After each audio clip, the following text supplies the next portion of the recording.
Channel को अवश्य subscribe करें और नए अपडेट्स सबसे पहले पाने के लिए इस बेल बटन को दबाना न भूलें।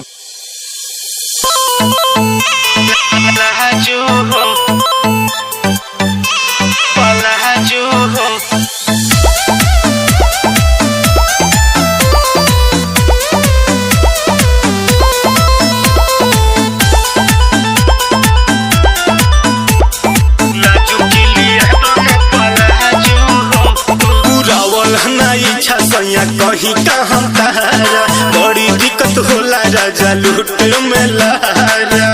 सुन तनी इच्छा सैया कहीं का हम तारा बड़ी दिक्कत होता राजा लूट में लारा राजा जी तू लहिला ना आजो हो लाजो के लिए तो ना पाला जो तब कब हो खबना ना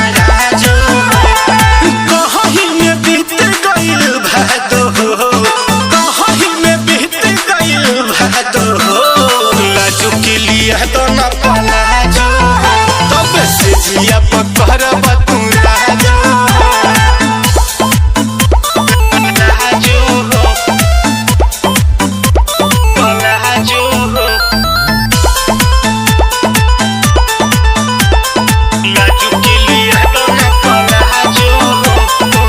नथिया लिया द ए बलम जी हो नेपाल से गहलावा के हरवा मांगवा दी नैनीताल से खाली बाबू सोना कही राजा हमके फुसे लावेला झूठो सच्चे कही के तू पूछा हो ना लावे खाली पैसा मिला झूठ बोला हूँ मेला के ना लाजो मैं हर से लागे ना काला जो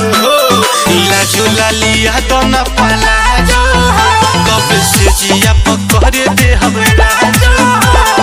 हाय सब सितारा वाला साड़ी से देख खिला गइल पाला जो